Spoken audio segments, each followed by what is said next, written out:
Nous sommes à la Procure avec Benoît Chantre. Bonjour Benoît. Bonjour. Alors vous publiez ces jours derniers un livre important chez Grasset qui s'appelle Les derniers jours de René Girard. Et vous avez très bien connu René Girard. Vous avez eu un lien très particulier d'amitié avec lui.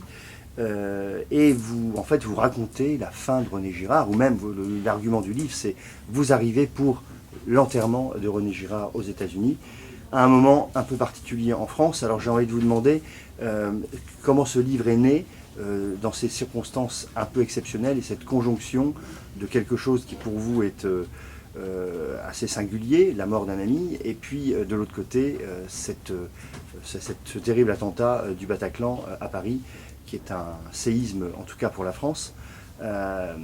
C'est sans doute, il y a une sorte de formule chimique là qui a fait naître le livre. Oui, en fait c'est ça, c'est pas du tout une intention personnelle, c'était une commande des éditions Grasset. Enfin, j'ai rencontré Christophe Bataille très vite après mon retour de Stanford.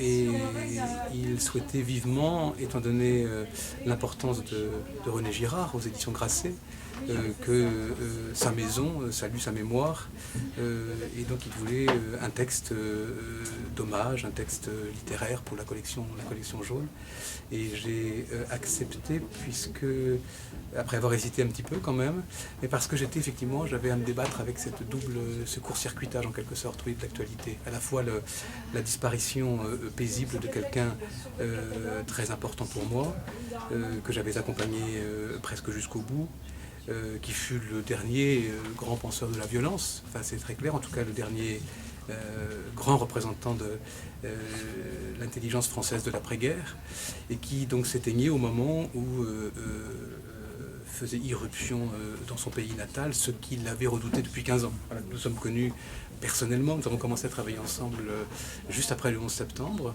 et là nous avons réalisé plusieurs livres ensemble. Nous en avons coécrit un en 2007, qui fut son dernier livre. Mais entre le 11 septembre d'un côté, 11 septembre américain, et ce qu'on appelle maintenant le 11 septembre français, il y avait aussi 15 années qui cristallisaient. Donc il fallait me débattre avec ces deux événements d'un côté, et avec cette période qui nous fait basculer dans un autre monde. Merci Benoît Chantre. En tout cas, je pense que c'est un livre qui a bien trouvé sa place à la Procure, qui a bien trouvé son public. Je m'en réjouis.